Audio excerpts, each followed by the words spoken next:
All right, everybody, get ready, because today we are diving deep into medieval Venice. Venice. Oh, yeah, Venice. We're talking a city that gives modern-day Dubai a run for its money, but like centuries earlier. Wow. And we're using Why Nations Fail as our trusty guide to figure out how they became such a global economic powerhouse and why it all eventually crumbled. Oh, Why Nations Fail. Such a good book. You know, what always gets me is how the book really digs into institutions. Mm, Like those rules, those norms that can literally make or break a nation. they really And we're going to see how those inclusive institutions, at least for a while anyway, really launched Venice into the stratosphere. Yeah. And then how eventually those extractive institutions led to their downfall. Totally. And guys, this isn't just some boring history lesson, okay? It's about understanding the forces that still shape our world today. Get ready for some serious aha moments as we go. Yeah, if we want to understand where we are, we got to understand, like, where we've been. Exactly. 100%. So picture this. It's the Middle Ages. Europe's economy is finally getting back on its feet after a rough patch. Right. And there, just chilling in the Adriatic Sea, is Venice, a nation of sailors, perfectly positioned to ride the wave of those like booming trade routes. They were in the right place at the right time. They were. But you know what really set them apart? It was their innovative spirit. Take the Commenda, for example. Okay, yeah, what is up with this Commenda thing? So imagine like the original joint stock company, but just for one trading voyage. You've got two main players here. You got the sedentary partner, chilling back in Venice, footing the bill. Okay. And then you got the traveling partner, usually some ambitious young guy with more drive than ducats. And they're sailing off with the goods. Gotcha, gotcha. So it's like Shark Tank, but on the high seas. Basically. And this, my friend, is a perfect example of an inclusive economic institution. It didn't matter what your background was. If you had a good idea and the guts to chase it, the Commenda was your golden ticket. I love that. And here's the best part. When you have a system where everyone can get in on the action, you get innovation. You get a society that's constantly pushing the boundaries, always evolving. Yeah, it's like they invented startup culture, but, in the Middle Ages. Right. You don't need a trust fund, you just need a killer pitch. Exactly. And someone back in Venice who believes in you enough to, fund your voyage. And the historical records back this up. We're talking accounts from as early as the 900s that are just packed with these new names, people who climb the social ladder through sheer hustle, all thanks to the Commenda. That's awesome. Okay, so they figured out the whole economic success thing. They did. But how did that impact their political scene? I mean, with all that new wealth floating around, people probably wanted to say in how things were run, right? Absolutely. And that's exactly what happened. All those inclusive vibes they had going on in their economy, Yeah, they started to bleed into their political systems too. Okay. The Doge, who was like the big cheese, the head honcho of Venice, Okay. starts to see his power slowly but surely checked by the rise of these councils, like the Great Council. Wait, so instead of just one ruler calling all the shots, Right. they create a system where power is shared, more voices are heard. That's pretty radical for the Middle Ages, right? It was revolutionary. Yeah. And this shift towards inclusivity, both in their economy and their government, it really set the stage for Venice's golden age.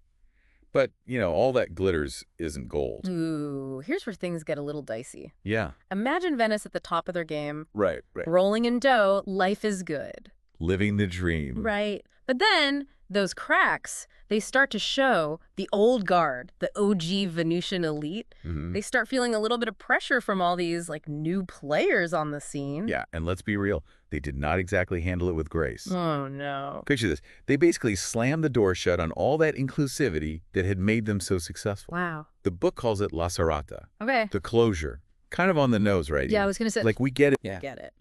So what did they do? They literally built a wall and started charging admission. Basically. Yeah. It was a blatant power grab. To keep their grip on everything, the elite just hit the rewrite button on the rules of the game and made it near impossible for anyone new to join the Great Council. It's like, imagine a club Right. that was once open to all, and then suddenly it's exclusive. Only for members. Memberships are like family heirlooms, Gotcha. aspiring entrepreneurs, Yeah. need not apply. So they created a rigged system. Talk about a, slap in the face. Right. It's like they looked around at everything thriving and thought, nope, got to shut this whole thing down. But this closure, it wasn't just like a political power move. Right. Didn't it like spill over into the economy too. Oh, 100%. Remember the Commenda? Yeah. That golden ticket to success? Yeah. They axed it, monopolized trade, Yeah. slapped hefty taxes on anyone who dared to, like, even compete with them. Wow. Basically suck the air out of the room. They choked out the very thing that made them great. Right. Talk about irony. Right. I mean, all those stunning palaces, those canals, Beautiful city. built on the backs of innovation. Yeah.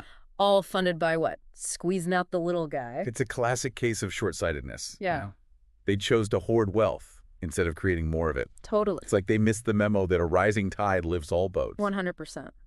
And then what happens when you shut down opportunity? Right. Tell innovation to take a hike. What happens to those societies? Well, if modern-day Venice is any indication, you basically become a museum. Right. A beautiful Instagrammable museum. Yeah. But a museum nonetheless. Right. Wow. It's almost poetic, isn't it? Tourists flocking to Venice to like soak in these remnants of its glory days. Yeah. A past built on inclusivity, a value they ultimately just abandoned. Makes you think, doesn't it? It really does. Like, are we falling into the same traps today? Right.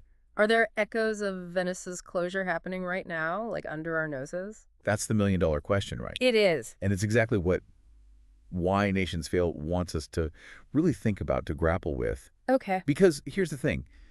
Inclusive institutions, they're not a given.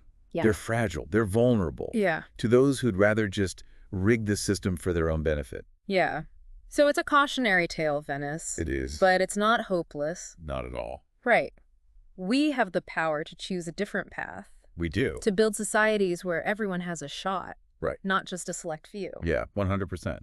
So we've seen how Venice rose to power. We have? We've seen how they kind of fumbled the bag. Yeah, they did. But they're not the only ones, are they? Didn't Why Nations Fail draw some interesting parallels with another once mighty empire? You're thinking of ancient Rome, right? Yeah, Ancient Rome. ancient Rome. Yeah, another empire that seemed like it could do no wrong Right. until it did. Exactly. So they had that, like, golden age of kind of, inclusivity. Things were humming along. Right. Things are good. And then what happened? Did they hit their own version of La Serrata? Did they just, like, flip the script? I mean, you could say that. Over time, you start to see, like, this concentration of power at the top, just like Venice. Yeah. The rights of everyday Romans out the window. And that gap between the haves and the have-nots, Yeah. and that became a chasm. Huge. Just massive. So instead of, like, addressing those root causes of inequality, Right. they just doubled down on the whole extraction thing. Yeah, grabbing land left and right. Yeah. And oh yeah, let's not forget about that whole slavery thing, Oh, right. Yeah. which, Big one, yeah. kind of a big deal. Slavery. Talk about, like, the ultimate extractive institution. Yeah. You're literally taking a person's work, their life, their potential, Yeah. and saying, this is mine, not yours. Right.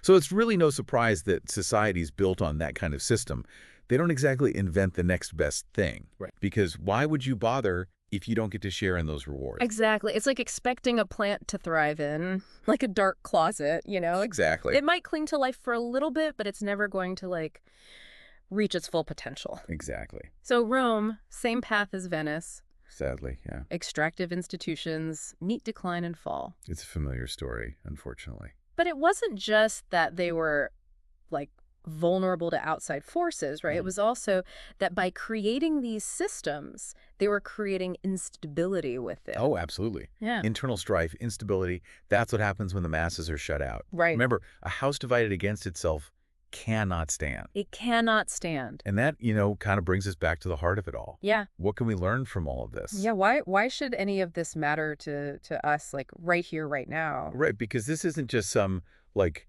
history lesson about empires from way back when. Right, exactly. Venice, Rome, these aren't just history lessons, they're mirrors. Mm. They're reflecting this truth about how societies work or how they fail to work. Right. Sustainable prosperity. Yeah. It requires inclusive institutions, systems that create a level playing field, that encourage people to innovate. Right. Give everyone a seat at the table, not just the select few. Yeah, and that doesn't just happen magically. It doesn't just magically happen. Right, it takes work. It takes work. It takes, people like you and me paying attention, calling BS when we see it. Right. And really, like, fighting for fairness. You got it. It's a constant work in progress. Yeah. Demands our attention, our participation, our willingness to, like, challenge the status quo. 100%. So as we're wrapping up our deep dive into Venice, Yeah. I mean, there's a sense of urgency, Yep. right? There is. But there's also hope because we have a choice. We can keep repeating these same mistakes, building societies on extraction, on exclusion, or we can choose a different path. One that leads to shared success, a brighter future for everyone. Venice, Rome, they remind us that, the pen is in our hands. Couldn't have said it better myself. Yeah. And if you really want to go down the rabbit hole on all of this, Yes. check out Why Nations Fail. It's such a good book. It will make you think twice about, like, the world around you and your place in it. It really will. And on that note, dear listener, we're going to leave you to ponder the legacy of Venice, the rise, the fall, and all the lessons that we can learn from it. Until next time, stay curious, keep asking those big questions, and thanks for joining us on the Deep Dive.